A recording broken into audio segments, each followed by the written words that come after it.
I got too many games, I gotta at least try them all. This is my first impression backlog Death March. Here we've got the Elvator game with Catgirls demo. Just the demo, not the full release, but let's give it a shot. New game.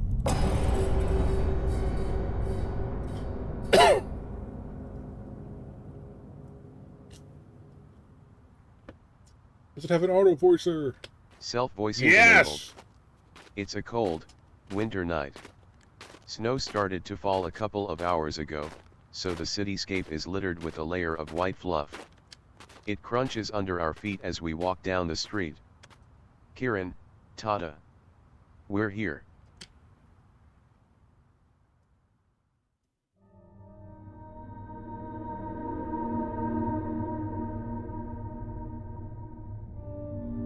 I look up to inspect the tall building before us. It's past midnight, so it's to be expected that most people living here should be asleep by now. Naturally, that also explains why barely any of the windows show illumination coming from the inside. Considering what we're here for, it only adds to the creepiness of the situation. I've never been a fan of dark places. That didn't change even when I got my feline features. You'd think that being able to see so much more clearly in the dark would make darkness less scary, wouldn't you? Trouble is, I hear so many more little sounds that I couldn't make out before, and since I'm not sure what all of them are, the dark's every bit as creepy as it was before, maybe even more so. Self-voicing disabled. Okay, so apparently you are not born a cat girl, you turn into a cat girl, sort of thing. Self-voicing enabled. Asahi, so we are. Kirin, finally, a response. Kirin, I thought you were starting to give me the silent treatment again. Kind It's of an a fault interesting of art mine, style. and one I'm not too proud of. I tend to get lost in my own head sometimes, well, quite often, really. Thankfully, Kirin is fairly used to it by now. Asahi, I swear, Kirin, of all the buildings in the city, you just had to choose one which seems super creepy. This has to be the sole residential building in the whole office district.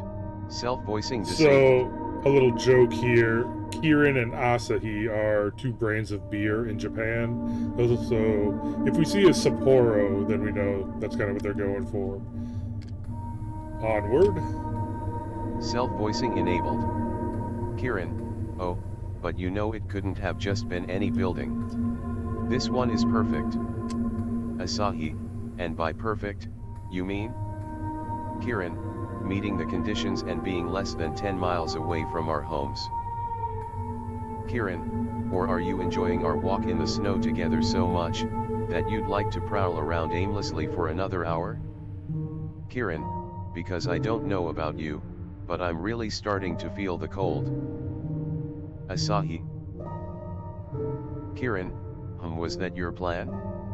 For me to need you to warm me up afterwards? You could have said something, Asahi. I just stare at her, not really sure what to say. There's no winning with Kirin when she gets all sly like this. As much as I hate to admit it, it's one of the things I actually like about her. Asahi, why did I sign up for this again? Kirin, because you love me. Asahi, ah yes, thank you for reminding me of that questionable fact. Asahi, say, do you get the feeling like someone is manipulating someone else for their advantage over here? Asahi, no. Just me? Kirin, aw, come on, don't be like that. You know I'm happy you decided to come with me. Kirin, I'll make it up to you, I promise.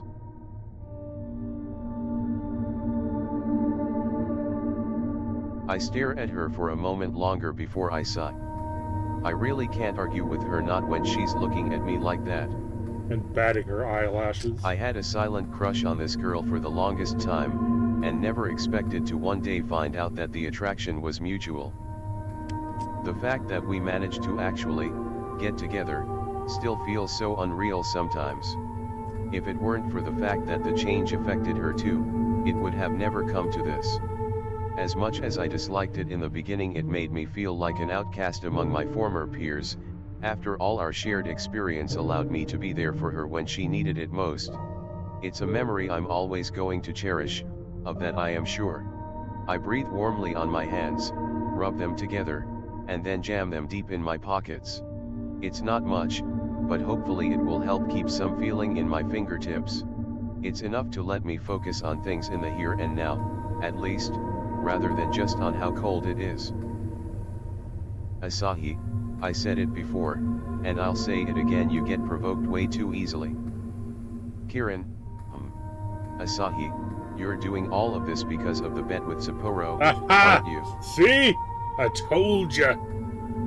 Kirin, oh, sure, that's one of the reasons.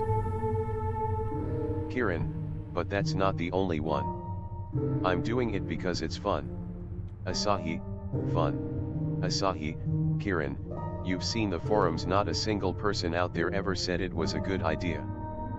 Kirin, ah yes, all those fairy tale stories. Quite tragic, really. Asahi. Kirin, come on, you're not about to tell me you honestly believe those. Asahi, so you mean that you don't? Kirin, seriously, girl. We live in the real world. Spooky scary skeletons don't just pop up out of nowhere because someone decided to be an idiot and press some buttons a certain way. Asahi, I can't believe you of all people are still saying that strange unexplained things don't happen. I mean, you did look in the mirror this morning, right? Kirin, this is this and that is that. Asahi, so you don't believe this will actually work? Asahi, remind me why we're here again. Kirin, we are here to prove a point. Namely, that Sapporo can suck it. Asahi, sigh. Asahi, I honestly can't believe I let you drag me into this. Kirin, chill, Asahi.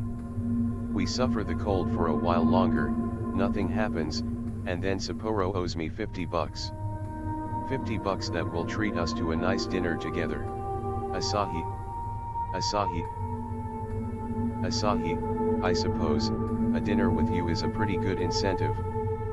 Kirin, see, I knew you'd come around. Kirin, that being said, wish me luck, and all that jazz. I'll be right back. Asahi. Asahi, Kirin. So I think what's going to happen is she's going to hop in the elevator, do whatever the elevator game is, then the elevator will return and she won't be on it, so then it'll be up to, is that Kirin or Asahi? the one with the black hair will have to go in there and try to do the thing and try to save her. That's my guess. Kirin, what? I'm the one who should be getting cold feet here, not you. Asahi, just. Asahi, you remember all the rules, right? Asahi, stay safe, okay? Kirin, Asa-chan, be realistic about this. What's an elevator gonna do? Bite me? Asahi, you could always get stuck. That's a realistic possibility, if anything. Kirin, I'm sure you'll figure it out if I do.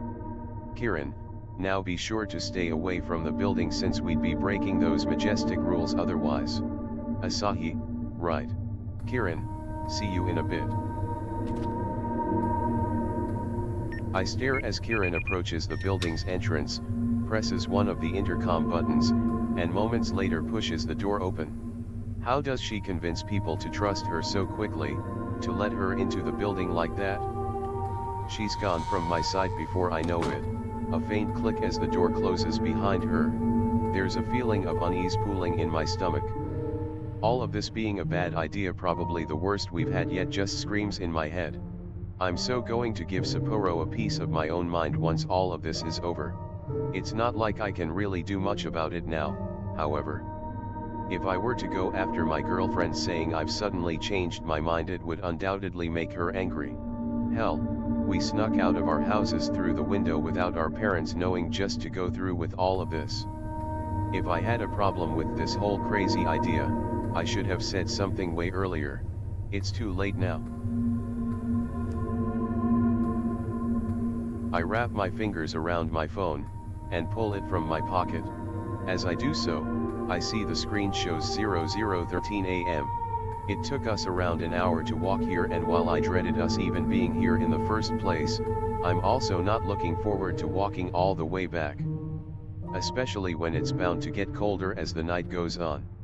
Perhaps we could use those $50 to get a ride home instead of a meal? Yeah, if things only worked that way.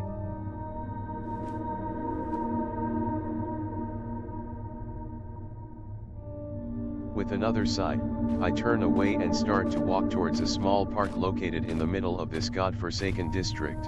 I don't know why part of it is a playground. There can't be many kids here in the day, can there? But it is, and there's a slide as well as a pair of swings. I'll most likely freeze my ass off if I sit on one, though that would let me lift my feet off the ground for a bit. The cold, snowy ground.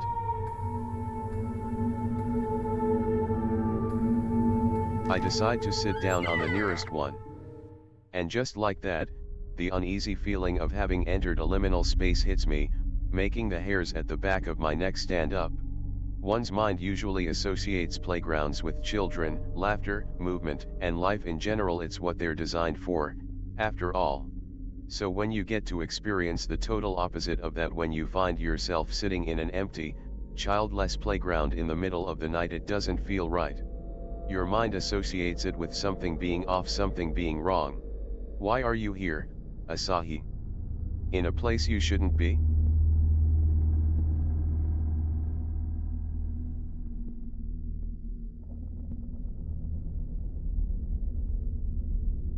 Absent-mindedly, my gaze wanders. Something at the other side of the street catches my attention. It's a vending machine. I happen to have a bit of change with me, and the idea of getting something hot to drink is suddenly a very alluring temptation. It would undoubtedly make the waiting out in this cold less unpleasant. Please say it's a machine that has hot drinks as well as cold ones.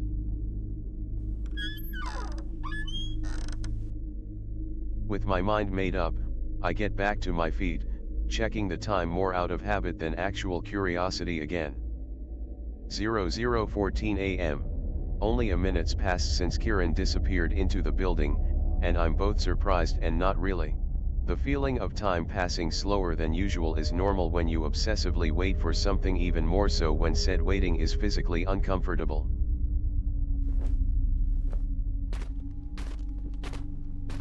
I make my way towards the vending machine without a second thought.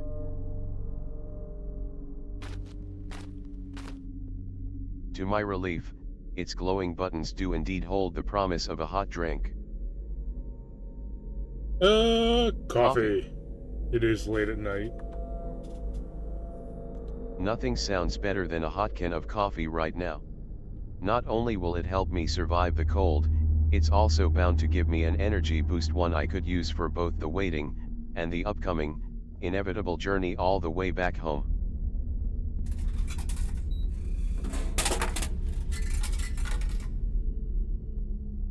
It costs a little more than I expected, and I won't have enough to get a second can, so there goes the idea of treating Kirin to a nice warming drink for the walk home. Oh, well. She'll survive, and it is her fault that we'll be walking back through the snow. The can feels warm and heavenly in my hands. I wrap my hands around it, enjoying a few moments of bliss as the heat warms my fingers. Carefully, I prise the edge of the pull tab up with a nail so I can get my finger underneath, and then pull it open with a sharp hiss. I'm always really careful with how I open cans, after carelessly breaking a nail once. The memory of that still makes me shudder. I shiver, trying to fight down the sudden memory of Kirin torturously dragging her nails against the blackboard in my class, a wicked smile painting her lips as she held my gaze. I wish I could somehow control these unwanted thoughts sometimes. Alas, my brain likes to torture me instead. The smell of the beverage reaches my nose, grounding me back in reality. I take a small sip, instantly happy with the taste. Being able to drink anything warm feels like a godsend right now. Satisfied at least momentarily, I make my way back to the playground, intending to sit back at the spot I took up before.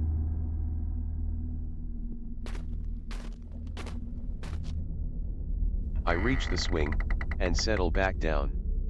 As I glance up again at the building Kirin slipped into minutes ago, my blood suddenly runs cold. A sense of sudden panic swarms my mind as I try to make sense of what I'm seeing. A building that's dead to the world, all pitch black, with none of its lights shining through the windows anymore. Could all the residents have gone to sleep in the meantime? That's close to impossible, and I know it. A power outage, maybe.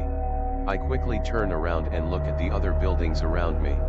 All of those seem the same as when we arrived, with a bright window still present here and there, so surely that can't be it.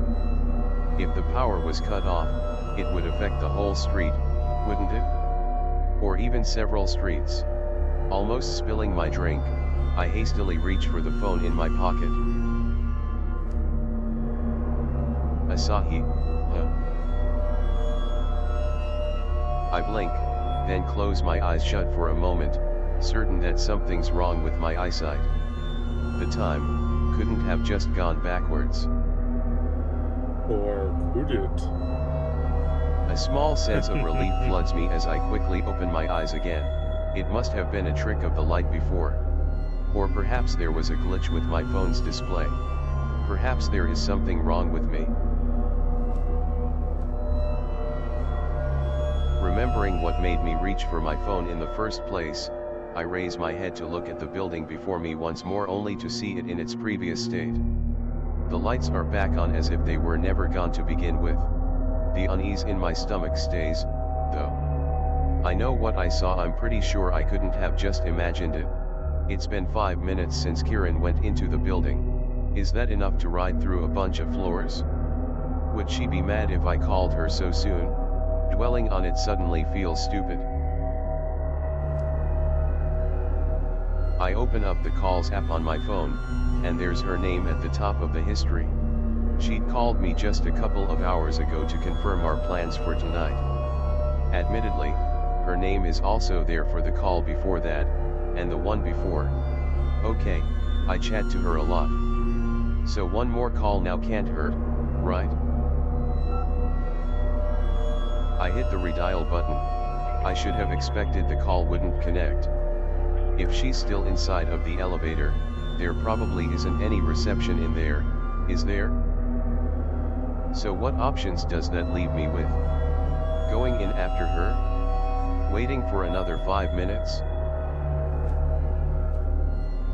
I stare at the building before me intently, afraid to avert my eyes anymore. It's like I'm hopeful my gaze, my constant observation alone will make the lights stay. I'm scared of the situation repeating itself. Sometime later, I realize that I've spent so long just holding my chin and fretting about Kirin, that my drink has gone from a nice hot drink, to, well, undrinkable. Some drinks are not meant to be just kinda warm, and this is one of them. At least it kept my hands from freezing, I guess. To be honest, I usually let my coffee cool down a bit and then I just gotta chug it, so cannot relate. 10 minutes pass, I feel only more cold and helpless. Why can't Kirin just come out of the building now as if nothing has happened, and laugh at me for worrying too much? I call her again for good measure. Surprisingly, the call does go through this time. Hello. Asahi, hello.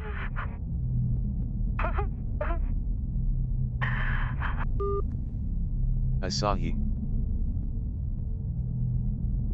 I'm not prepared for what I hear. A woman laughing at the other end. There's something about it that disturbs me to the very core. It's definitely not Kirin's voice. Or is it?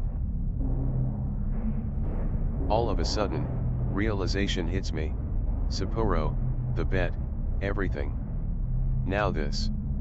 None of it could possibly be real. All of this has to be a prank arranged by my classmates. And whether Kirin's in on it. She wouldn't do this to me, would she? The image of her wickedly smiling amused face persistently pops up in my mind again. Confusion turns into anger.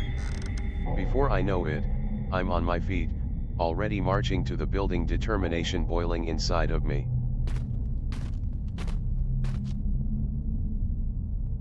There's an obstacle before I can get in, though, as I obviously don't have a key to the entrance door. What kind of excuse would be plausible at this sort of hour? I stab at the button that I think Kirin pressed, and then almost immediately regret it. What if I press the wrong button?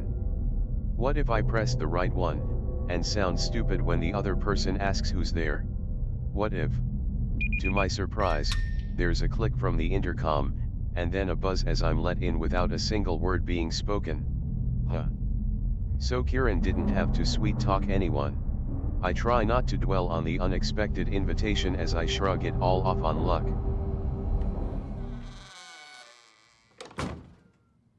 As soon as the doors close behind me, it occurs to me just how dark the inside of the building is. I know it's the middle of the night, but I'm not sure whether such a complete lack of light is normal. People live here, after all, there should be some signs of life. Buildings usually have at least a few lights on inside, don't they? It's unsettling, although it doesn't make me as nervous as it used to. I know that my vision is going to adjust to the darkness in a moment, letting me navigate the place easily. I'm able to see a lot better in the dark compared to when I was still completely human, but it doesn't work instantly. As I take a first few hesitant steps into the building, the lights flicker on with a harsh buzz. Of course. I'm being such an idiot. There are automatic lights in here, they come on when people move. Totally ordinary. It's just that I've never been in this building before. It stands to reason that it feels unusually creepy to me, right? Especially if I think about why I'm currently here.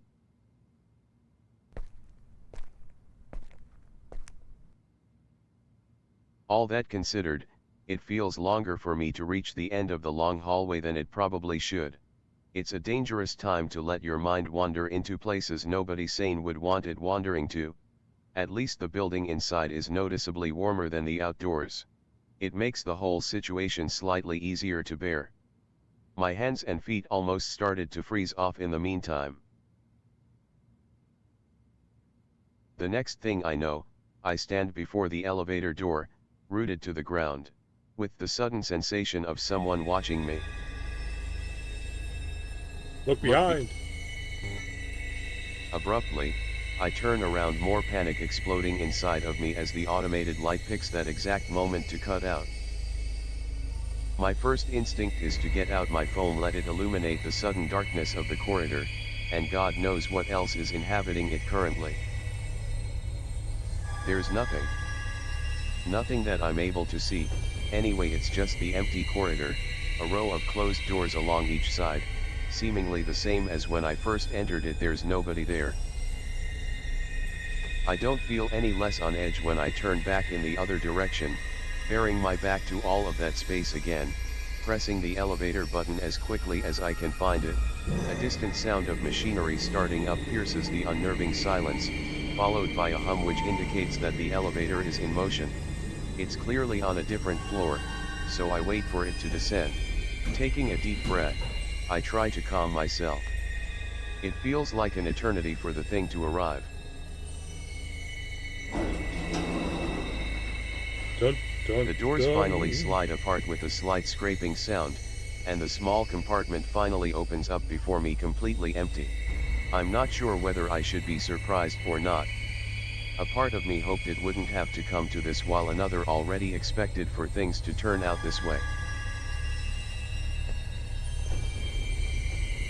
At this point, I decide to do the only sensible thing I can think of doing. Get into the elevator, ascend to the highest floor, then make my way down the stairs.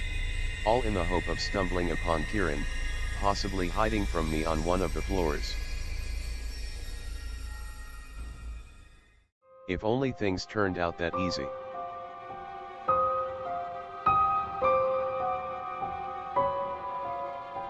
Okay, so that's the end of the demo, looks like. No idea what kind of ghoulishness is going on here, but definitely pretty good at building the atmosphere. So yeah, pretty neat. I'm not sure if the game is fully out yet or what, but that is the Elevator game with Catgirls, the demo. So till next time, later.